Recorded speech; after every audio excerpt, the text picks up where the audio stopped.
Joshua is the first book of what we're going to call the Deuteronomic or Deuteronomistic history, also known as the former prophets. Joshua, Judges, 1st and 2nd Samuel, and 1st and 2nd Kings were called the Deuteronomic history by Martin Note. He noticed that all of these books, which continue the narrative of the Pentateuch, have a similar philosophy of life. As you go through these books, one of the things you notice is obedience brings God's blessing and disobedience brings God's punishment. That when the stories are told, they're told with sort of that philosophy in mind. It very much reminds us of the philosophy of Deuteronomy. Joshua portrays the settlement as a holy war that's led by God. And the spoils of that holy war fall under the rules of the cherem. The cherem is the ban, B-A-N, not the band. Although I think cherem might be a cool band name, that's not what we're talking about. It's the ban. God does the fighting, so God gets the spoils of war. The idea of the holy war is that it is God who is doing the victory. You see in Jericho, that is the point. God is the one doing the fighting. There is no way Israel can take credit for the destruction of Jericho. It is God who does that. And so because God is doing the fighting, God gets all the benefits of the fighting. So the rules of the cherem, which sound rather harsh, and they are rather harsh, are a way to re-emphasize God's role in this destruction. If it breathes, you kill it. You offer it to God. That is men, that is women, that is children, that is animals, everything. If it burns, you burn it. Clothing, furniture, buildings, all those things are burned unto God as well. If it doesn't breathe or it doesn't burn, it's probably gold or silver or jewels. That is placed in the tabernacle for God's use. That is the cherem. And we're going to see very quickly that when they adhere to that, things go well. When they don't, it doesn't go well. We get the details of Israel's invasion. At Jericho, their obedience brings success. God does the fighting for them.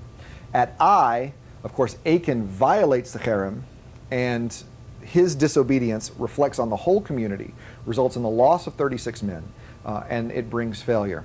They have to rededicate themselves to that obedience so that they can have victory. In Joshua, we get the emphasis on the completeness of the conquest. Joshua 11 says that Joshua took the whole land according to all that the Lord had spoken to Moses, and Joshua gave it for an inheritance to Israel according to their tribal allotments, and the land had rest from war. All of the land was taken. In Joshua 12, we get the list of all the conquered territory, emphasizing how complete the conquest was. And then Joshua 13 gives us the unconquered territory. Even within Joshua, we can find some problematic readings. Chapter 10, verse 33 says, King Horam of Gezer came up to help Lachish, and Joshua struck him and his people, leaving him no survivors.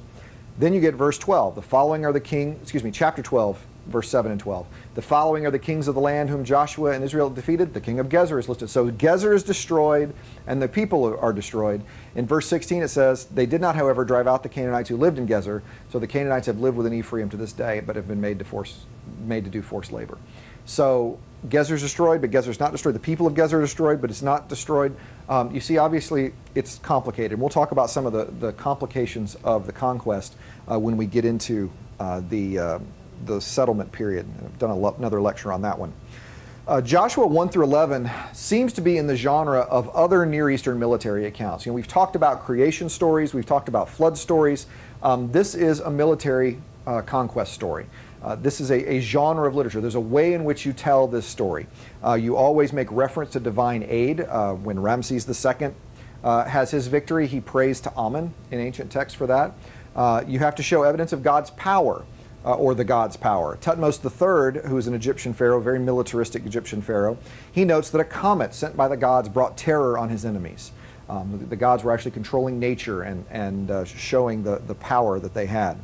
You get a lot of, in these other ancient Near Eastern accounts, you get a lot of exaggerated language. Tutmos III kills everyone in an hour. Shalmaneser, an Assyrian king, fills the valley with corpses. Every Assyrian king always, quote, dipped their sword in the blood of their enemies. Even when they lost, they dipped their sword in the blood of their. They always told the story, they always won, even when they didn't win. But whenever they told the story, they always dipped their sword in the blood of all of their enemies, with these very strong, lofty accounts, a hyperbola of the destructions that come. Also, in any military account, the enemy is always terrified. The Assyrians and the Egyptians always throw themselves into a panic. That comet that Tutmos III referenced, sent by the gods, threw his enemies into a panic.